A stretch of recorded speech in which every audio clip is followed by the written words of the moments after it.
So today's conversation, I think, is one.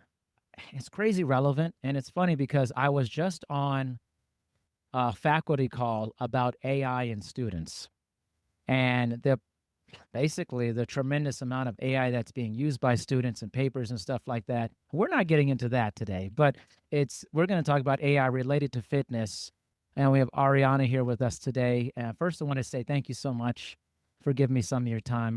As we talked about before we got on here, you have a late day coming up here, so thank you so much for your time.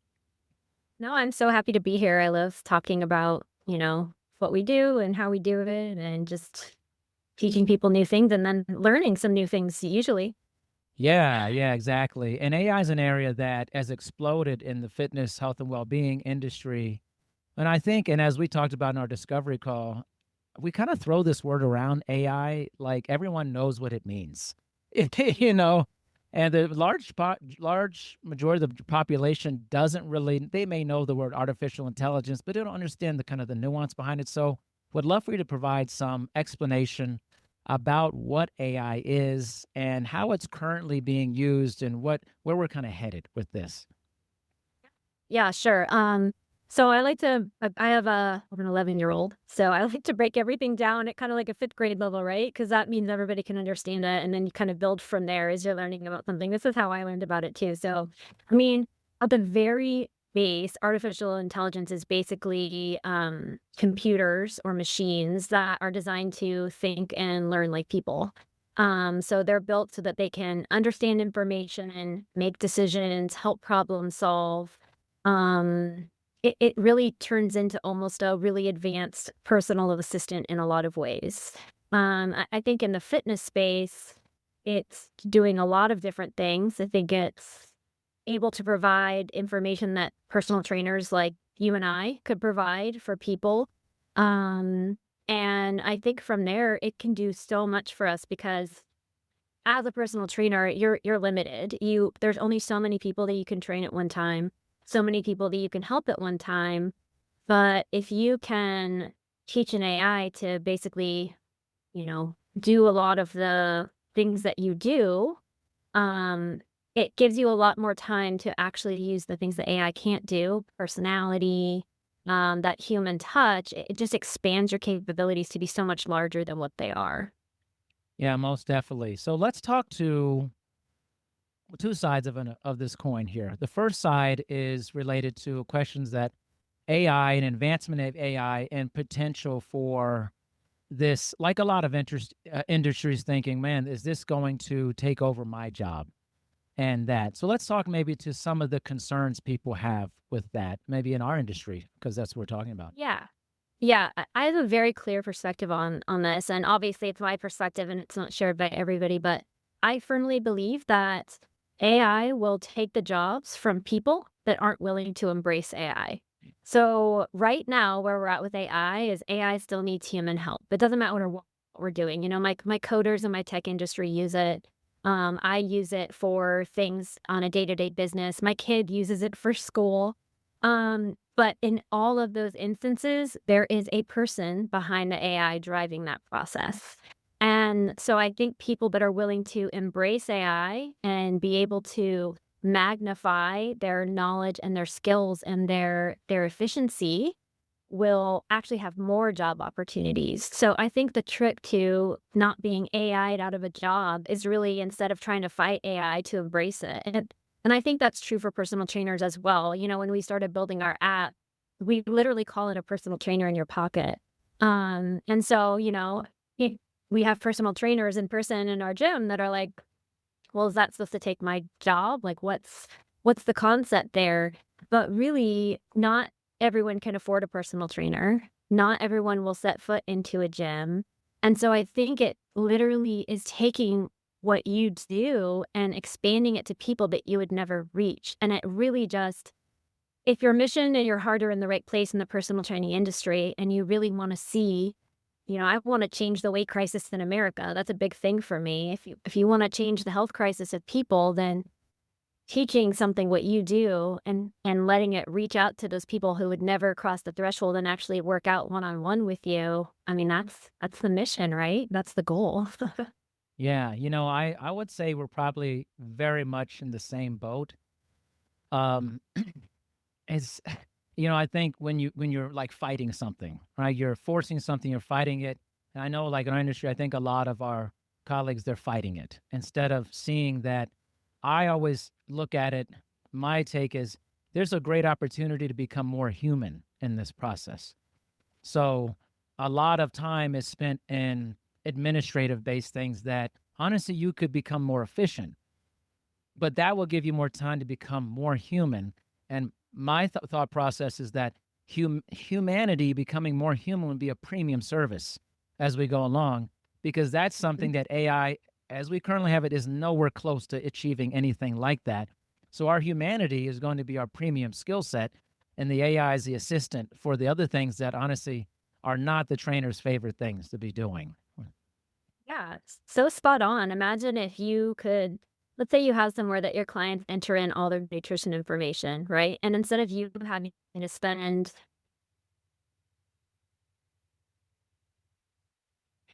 an hour or 2 hours a week differently, they you can literally plug that into an AI and the AI gives you insights and you're able to use your, exactly like you said, you're spot on, your humanity to take that information and translate it in a way emotionally, psychologically that your client is gonna receive it because you know them as a person and you're able to give that to them without spending those 2 hours looking through that data yourself. I mean, it's magical. Yeah, I think so too. But I think, like anything that's new, people have fear about it. A lot of things. One thing some humans are great at, we have early adopters of technology, and that's amazing. But if you look at the early adopter scale, if you look at essentially this scale, it's very few people adopt something fully initially. And then you have people who are just like, I'm never doing this. That's like a very small percentage on the other end. And then you kind of have that middle area that eventually come to it over time. And I think the fight against this is pretty futile because this is something that is just explosive. It's coming whether you want it to or not. Yeah. But it's also a great opportunity for you to, Yeah, absolutely. right, to become something better of as a human. Like you better yourself as a human personally, Yeah.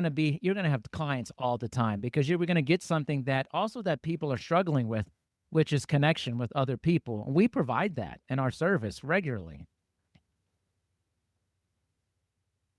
Oh, yeah, you joke if you're a personal trainer, you're also a therapist, a friend, you cover a lot of ground in that hour-long session, and a lot of times when you maintain clients, you maintain them because they literally just wanna come in and talk to you about whatever they wanna talk to you about, right? You're connecting with them, and imagine if you can use the time with them as only connection and, an AI is basically delivering you all of the plans and insights that you need to give them for them to still make progress, right? 'Cause the ultimate goal is for them to reach the health level they wanna reach.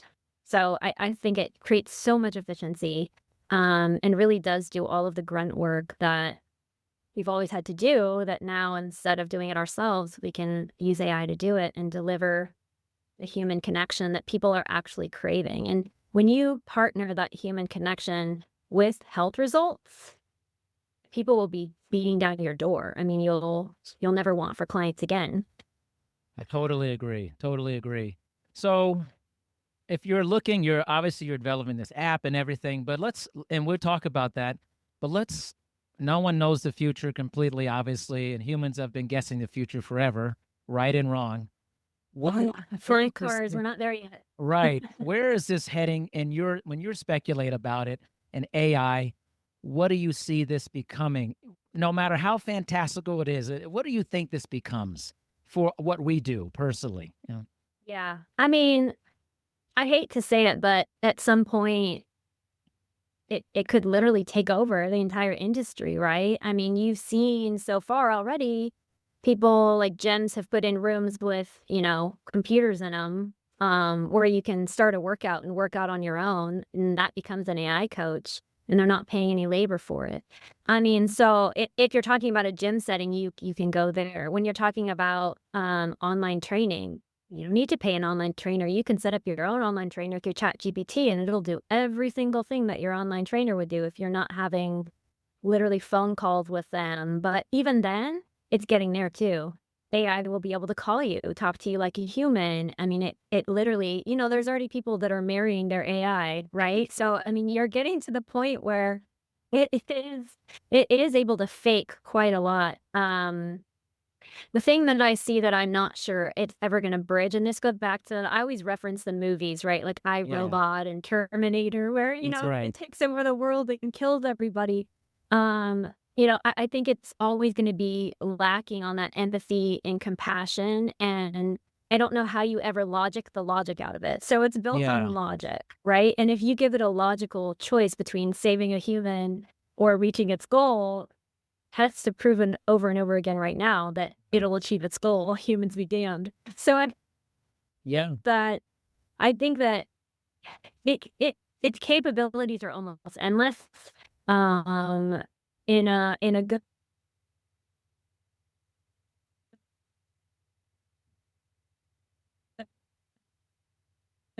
and scary way, right? yeah. I love movies too. Like, I think movies have always been a driving force for like the future. Like movies always tell a story about the future and like a story about the future of like what humanity will be like in the future.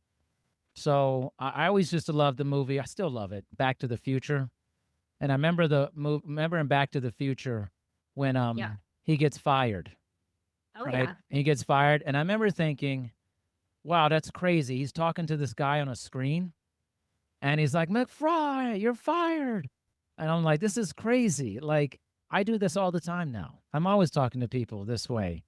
But that forecasted the future and that Yeah. future is Yep. here so quickly. It's here so quickly already. I think what's going to be wild is when how do I say that when there are android based robots that are indistinguishable from humans potentially. I think that's probably the future. And when those androids are Yeah. indistinguishable from humans, that becomes a game changer in that all of a sudden you have human like people who then could do your job and they look like you and it doesn't look any different. The piece that still gets me is the lack of empathy. I just don't know if that's something that you can ever logic out of a robot, right? I mean, I think Yeah. that's why we have a heart and a soul and, it's you that they'll never have that. It'll always be Yeah. fake. And so that's the part that I think, is just always gets me when I get to that Yeah. point. Yeah, there will definitely be robots that look like us and talk like us, and it's crazy. In our app, I have an avatar and I actually like, I talk to you in the app, and it Yeah. sounds just like me. I Right. mean, you cannot distinguish between when I'm talking and when it's talking, and it didn't really take that much to do it. It was a very simple process, Yeah. and so, I mean, yeah, it's coming. Yeah. I noticed that in the AI I use to edit the podcast. If I wanted to, like let's say I missed a bunch of points I wanted to talk about, I can just go back in and type them in, say use my voice, and it sounds exactly like me. And I never Yep. said it to you. We're on here. And that Yeah. wasn't really available that long ago, and now it's just here. And I No, can it's digitally been clone quick. myself, right? I can have Yeah. a digital Yes. clone of me that learns everything about me.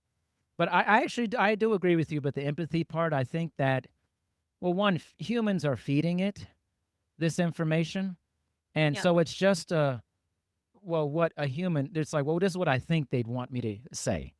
It's not like they're feeling it. It's what they're Right. thinking about one. So depends on how much of that mimicking feels real to the person on the other side.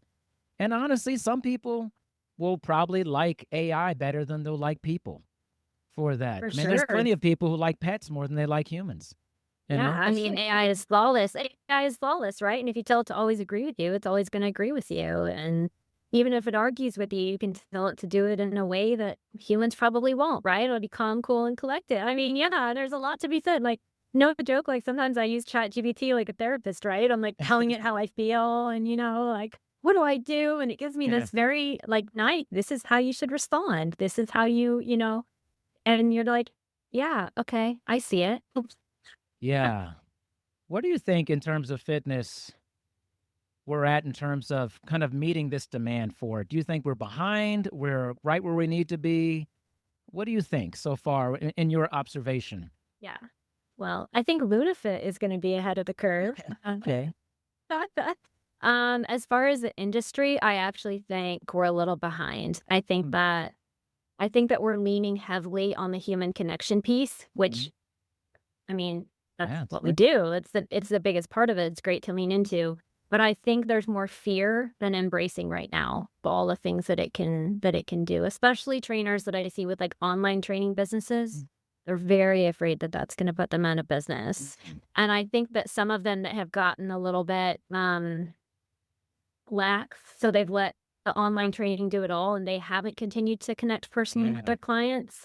They should be afraid. Like, you basically set up an automated training, and people are buying it, but as soon as they realize they can go out and get the same thing for free now, if you're not putting anything extra in, if you're not delivering them value outside of just a plan and daily reminders, Mm, then, I mean, you're not doing anything that I can't, again, go out and set up myself.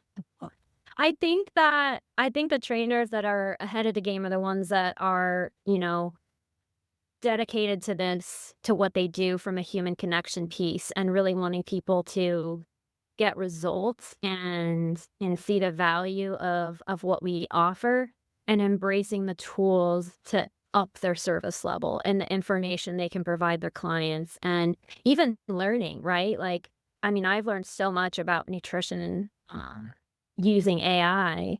Like, okay, I have a client that is stuck here. Help me understand what could be going on because I'd probably have to take a 4-week course to figure yeah. some of this stuff out, and I can get really good insights in a couple of hours of research. It's just a new level of being able to teach yourself and understand things and then deliver that value to the people that you're working with. Yeah, I wanna touch back on the online work. So, when someone tells me they're doing online training, I always go, "Well, that's not a catch-all term. There's a nuance to it. Is it online program design? Is it synchronous, asynchronous-based things?" We gotta stop just saying this is just this thing because there's a lot of different versions.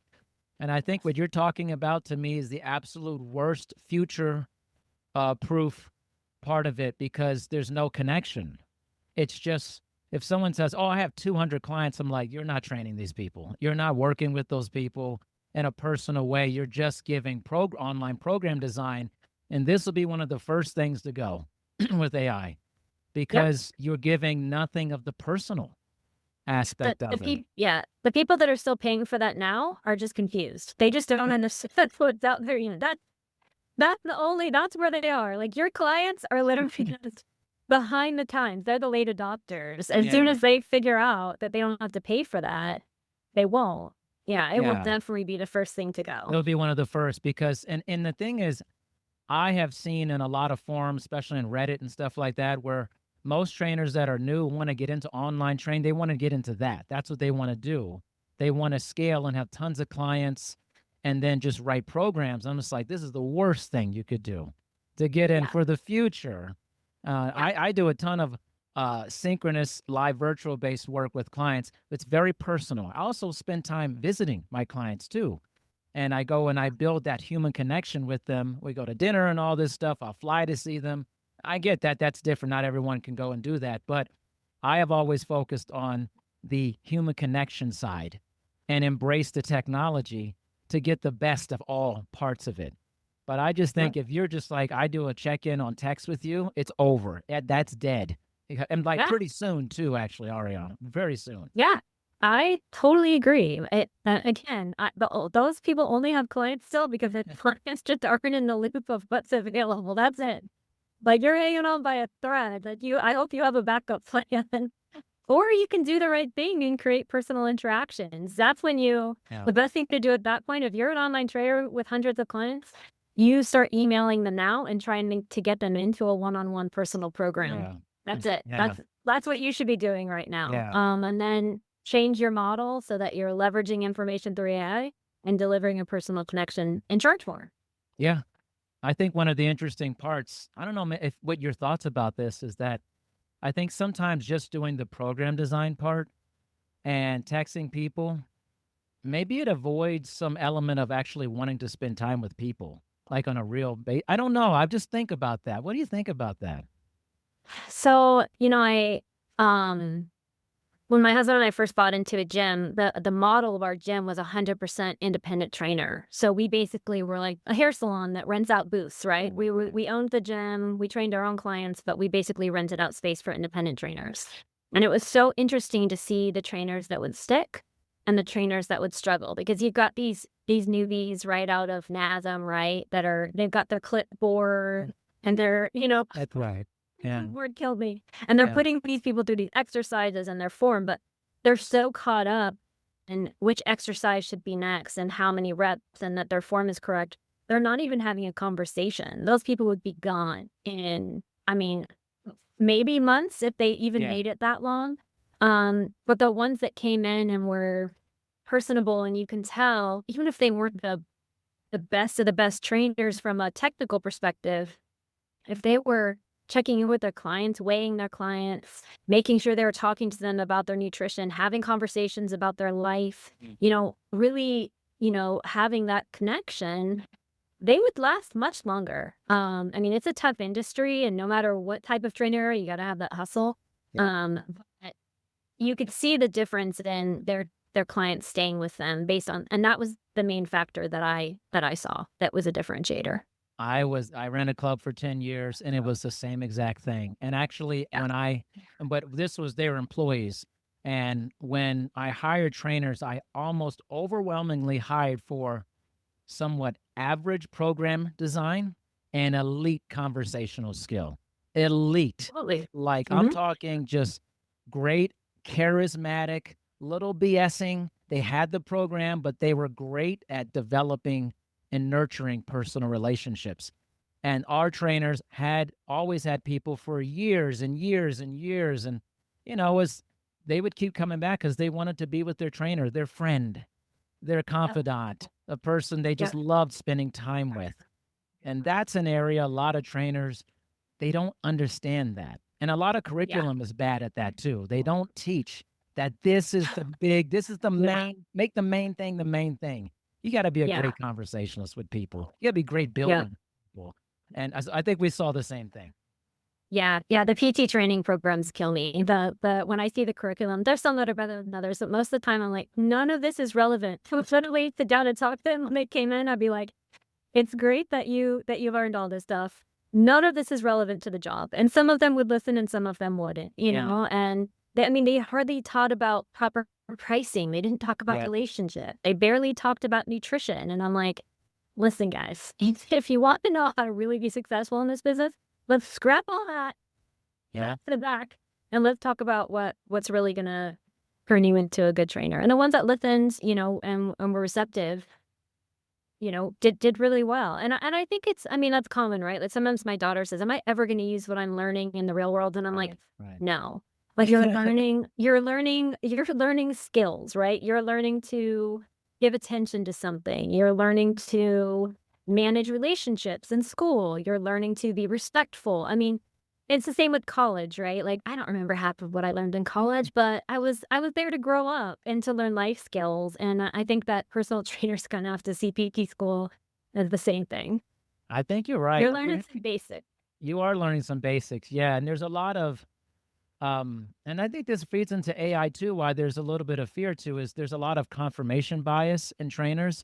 So what I mean is, especially at the colleges that I teach, when I work with students, it's right for some reason it's heavily bodybuilding based. Like the students come in, they're all about lifting heavy, bodybuilding, and they're thinking, I'm gonna work with someone 5, 6 days a week. We're gonna do all these split routines. I was like, that's not gonna happen.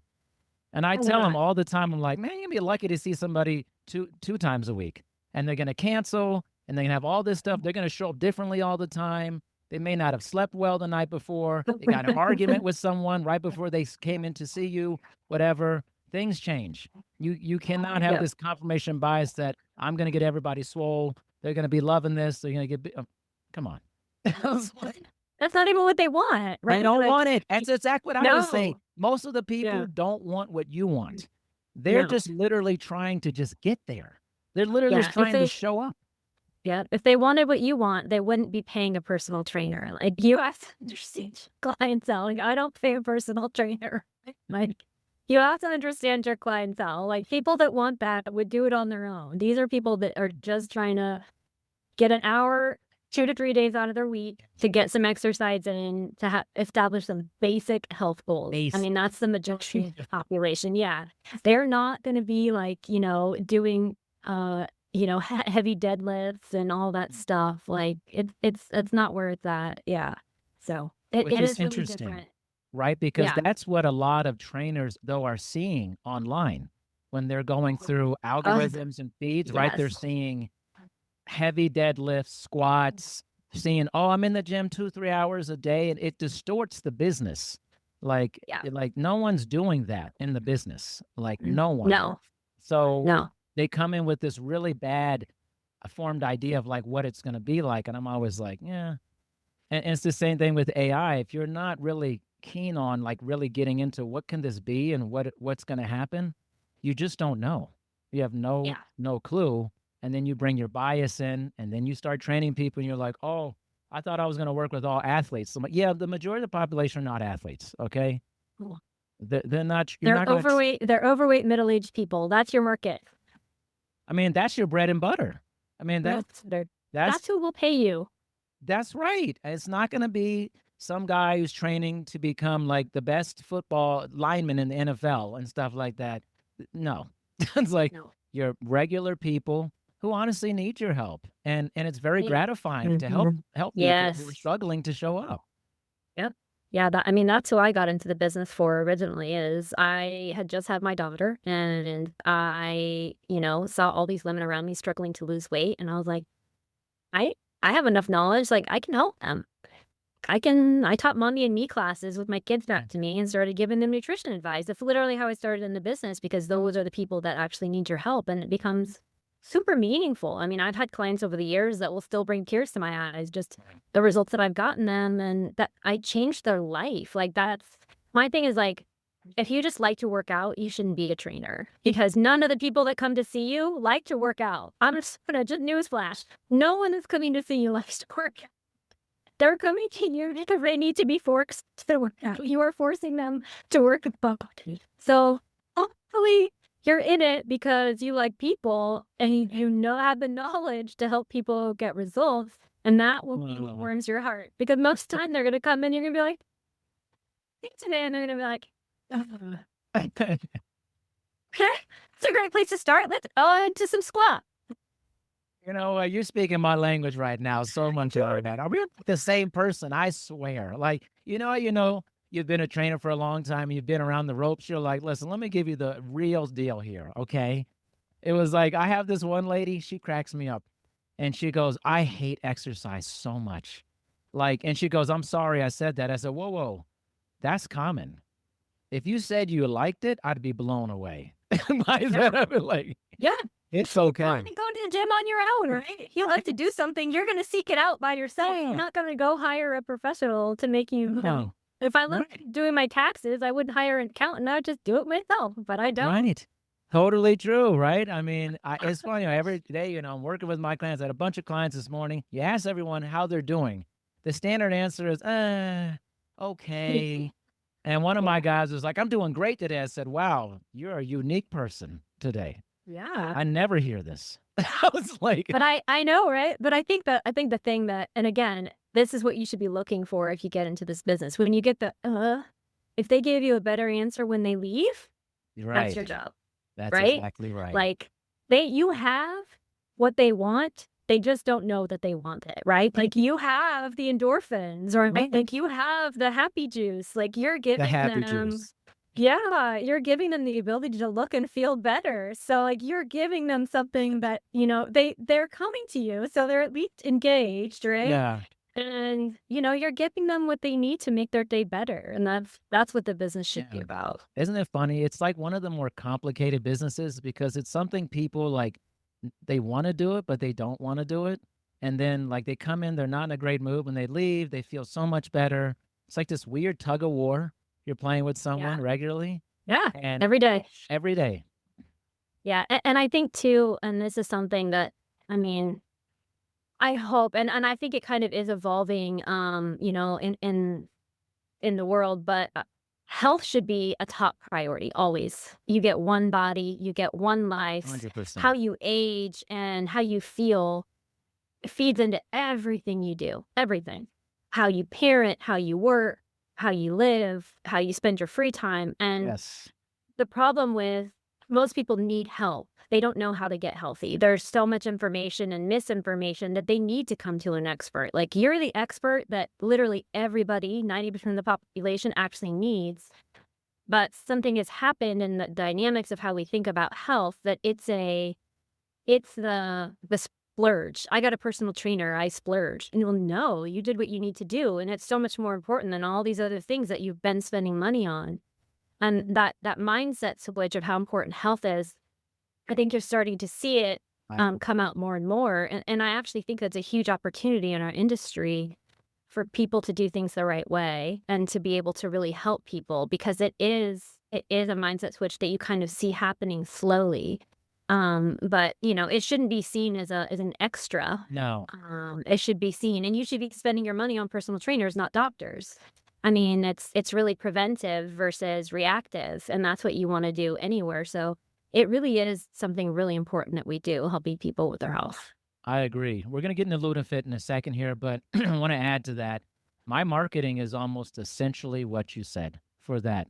Is I talk to people primarily about, hey, your work with me is going to help you be a better son, daughter, mother, father. You're going to feel better in the boardroom. You're going to feel better when you're going on vacation. You're going to feel better inside your body. You're going to be a better human to other people in your life. Don't you want that? That's an amazing thing. And what It else does is. that on a regular Nothing. basis for you, right? We got Yep. we got the happy juice right with Yeah, that. that happened. Yeah, right. If you want to feel better, it's just going to take some effort. You're going to have to show up regularly, but anything you Yep, want in life, you got to show up for. And it's going to absolutely. require some effort and determination, and it's going to be rocky here and there, but imagine yourself being a better parent because you showed up to here. Imagine yourself being a better coworker and dealing with conflict because you have better emotional regulation because you came to your training session. That's the magic right there. Yep, For that. 100%. So, Yep. all right, I'm preaching here. Tell us about LunaFit and what you're doing here because I think this is really interesting. Yeah. So, we started out like owning gyms and we have a meal prep company and a supplement company, all things that we've just started because it was a need for our clients and the people around us. And it's been really rewarding. But when we got shut down during COVID, we took everything online. We were doing live stream workout classes and communicating with our clients. And it just kind of was an eye-opening moment of, wow, it's gonna be possible to reach so many more people than I can just reach within a 5-mile radius of people that will travel to see me.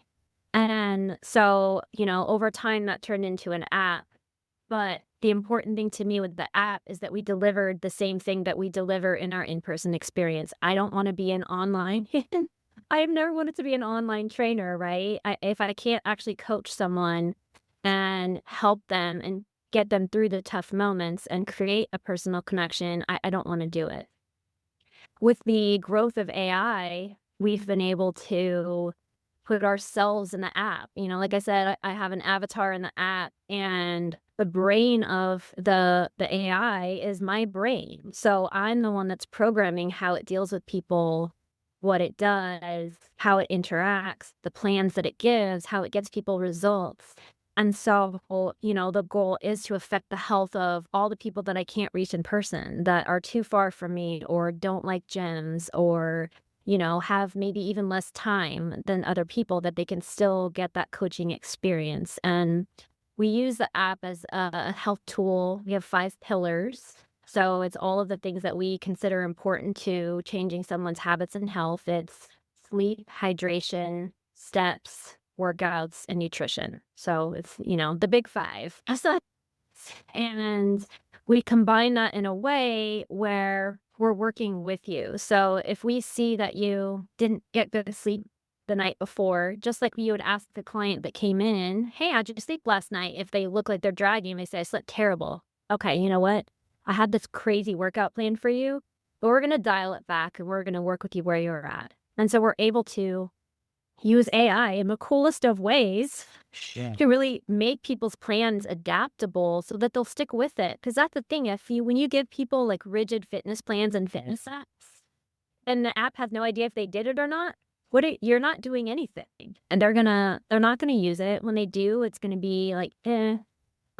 So we're really tracking that people are using the app, engaging them, being able to answer questions, all the things that you use a personal trainer for. And, when I try to program stuff in, I think about, okay, if I wasn't with my client and they called me at 10 p.m. at night with a question, what would I say? And that's how I'm kind of interacting with the app and helping it interact with clients.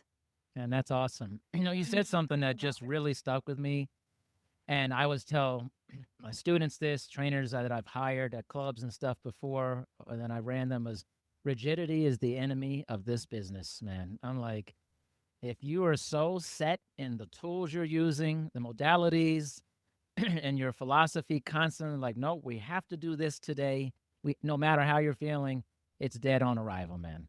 It's like, Yeah, you'll lose clients. The first time you make them if you make them do it in a way where, like, "You can do this," like, "I've got you," like, "We're gonna break it down so that it's gonna work for you today," but if you have a plan and they come in and they're not into it and you're like, "We're doing this," they're gonna be like, you're not gonna come back next time." I mean, that's human nature, yeah, right? So and I think something I say quite a bit is, the fitness industry and health too, could nutrition as well, it somehow got perceived in this all or nothing way. So, like, you either do everything you need to do or we just do nothing. yeah, And, I always use the analogy, like, if you forgot to brush your teeth before you went to bed, you wouldn't get up the next morning and be like, "Oh, I forgot to brush my teeth last night. I'm not gonna start again until the first of next week."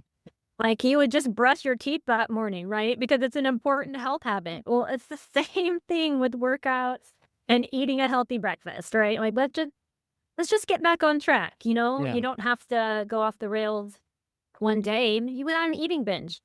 Great. Go to bed, get up the next morning, do something different. Like, Mm. in health and fitness, you're looking for consistency. Perfection is irrelevant. It really doesn't matter. If you have a bad month, okay, let's not make it a bad year. It doesn't have to carry over. So yeah, I totally agree. Rigidity is definitely an enemy. It's just an enemy. I actually, what you're saying is, I just had an executive client I was working with this week, and he didn't have the best week. And we were chatting about it, and I could see him starting to go down this hole. You know what I'm talking about. He was starting to Oh circle yeah. the drain, and this was a failing week. I said, let's reframe this. Each week is not some incredible explosive epiphany of change. Right? It's like, It's this is real definitely life. not. This is real life. It's gonna be some great Mhm. times, gonna be some average times, gonna be some rough times. And you know what? We're just move through this. Let's next week, let's do better, but let's Yep. not fall apart. There's no falling Yeah. apart here. We're not gonna just No. completely fall off. And I think it's funny, people have us they have made this pact that I'm either all in or I'm all out. And Mhm. I mean, for those of us who are parents, you're a parent, I'm a parent of a 14-year-old. Not every day is great.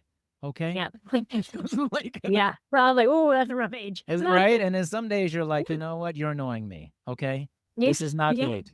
And then other days it's just the best thing ever. And you got to roll with it. You just got to roll with it. Yeah. Keep kind of your principles together for it. And exercise is a lot like that. How consistent can I be as a parent? Can I be as someone who's exercising? And whatever it is. But some reason, what has happened? Why has this become so pervasive in your mind? I don't know. I've honestly thought about it a lot because it's one of the things that bothers me the most. And in doing what I do and, trying to put things into an app Ah, that would prevent people from thinking like that, you really have to go deep into the issue. But I think part of the problem is that fitness and nutrition used to be more incorporated into lifestyle. So people weren't sitting all the time. yeah. There wasn't processed food and fast food and all of that available. And, this is a long period of time, but the evolution of where things have gone is it's almost been slow and people have just melted into it to where even I mean, I sit 7 hours, 8 hours a day. For me to hit 7 to 10,000 steps, I have to make an effort. Right. Whereas before people didn't. And I think that as that transition has happened and our food has become, less valuable nutritionally, and there's so many, horrible options for us to eat out there that are so much easier Right. sometimes than the good food.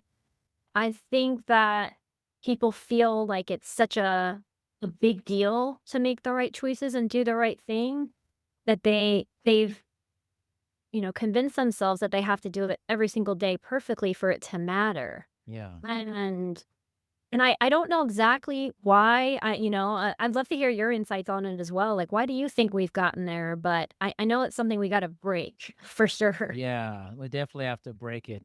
I think it's just a lot of his learned behavior from previous generations. For instance, so many people in the past would say, I'm exercising so I can eat whatever I want. These types of things that people say, or I'll sleep when I'm dead type of thing. These phrases people in the past have used Right. heavily Mhm. influence current people, who raised you, how they thought about, like, I think about nutrition.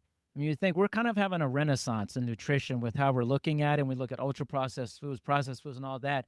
But then Yeah. thinking about it, why people have certain behaviors nutritionally is, you got to just look back. How did their parents view nutrition? How did, in college, how did they eat when they were in college? Whatever they did. And people are Yeah. very much prisoners of their past and those things. And we've Yeah. always done this, no pain, no gain. There's another one type of thing, and we've had all these catchphrases that are basically like, if you're not going hard, why even bother?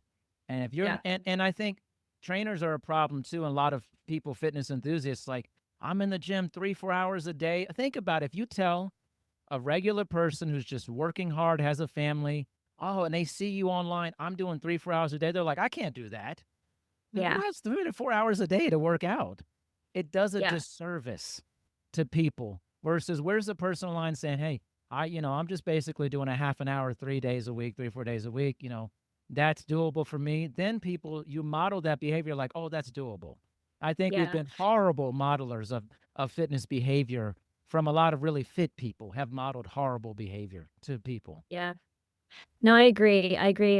That's some really really good insights on why it's happened. I definitely think it gets passed down. I also think, um, I always say one thing that I learned being in this industry is most people don't want to be the Instagram model. Like, sure, it would be Right. great, but they're not going to live the life that's going to get them there. They That's don't right. want to live the life that's going to get them there. And us making that acceptable to them, like this is not the goal. The goal is for you to be happy when you look in the mirror, to be healthy inside and out, and to be able to age well. And those standards are way below the Instagram model that's ripped, right? Like you don't have to do that. You can eat cake at your kid's birthday and have a glass of wine when you go out to dinner with friends and you know, get 7,000 steps instead of 10,000 steps. There's so much leeway in what you wanna do and have to do to be at a level of health that is healthy and also you're comfortable with. And I think the standards that have been set and what we've said it takes to get there, because honestly, it does. I mean, if you Yeah. wanna be, 6% body fat and, you know, the standard that we see a lot, it's hard work. Yeah. You are probably working out, at least an hour, 5, 6 days a week, if not more. You're eating perfectly, you're taking supplements, you're doing all these things, but that's not most people's actual goal. And I think Yeah. making people comfortable with their actual goal is really what we have to help people find. What is your goal? You want to be an Instagram model. I Yeah. don't want to be an Instagram model. There's times where I maintain a certain level of physique because I have to do something, right? I have a photo shoot or Yeah. there's something coming up that I'm like, okay, this is where I have to get to. I don't live there. Yeah. Yeah. I don't have time. I'm not interested in living at that level Right. 24/7. It's yeah, and I think the most people don't understand that there's a difference. I think they see it as I'm overweight and unhealthy, or I'm an Instagram model. When there's like the great divide there, right? Like there's so Yeah. much room for health improvements and just the changing the small daily habits. And that's kind of why we did the 5 pillars in the app, is Yeah. because if you just change those small daily habits, you drink a little bit more water, you're a little bit more active, you work out maybe 3 times a week, you dial your Yep. nutrition in a little bit, it's life changing. Mm. I mean, life changing.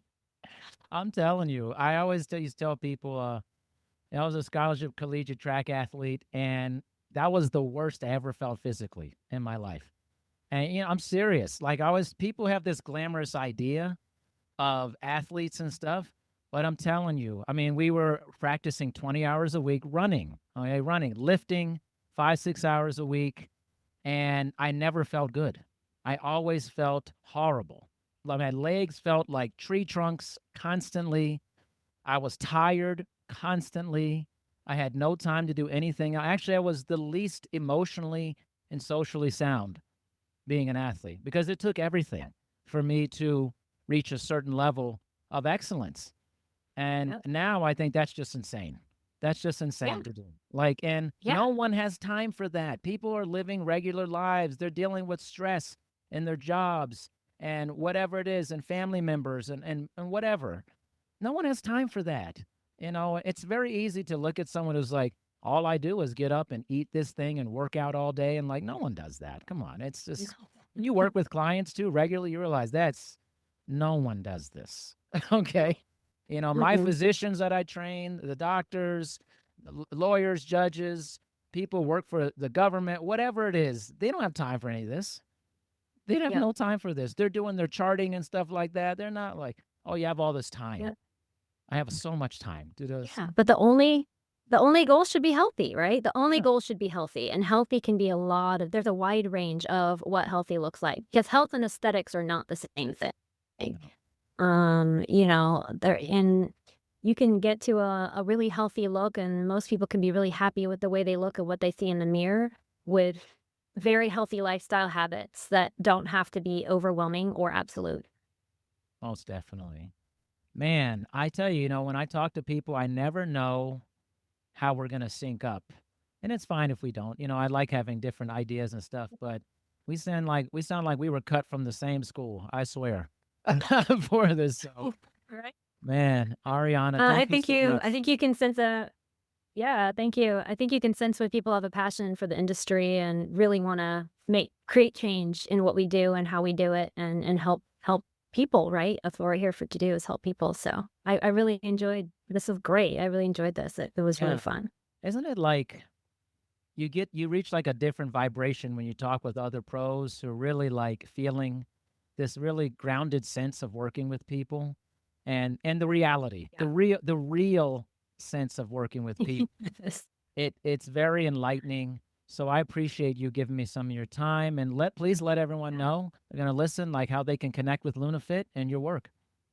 Yes, absolutely. Well, again, we're very excited about the app. So if you're at all interested in improving your health and fitness, we are in both Google and Play Store, LunaFit app. You can find us online at lunafit.com and everything we do. And then our socials are at LunaFit app as well. So we hope that you'll kind of check us out and see what we do, and we can help you in some way. Awesome. Thanks for your time, Ariana. Appreciate you. Thank you.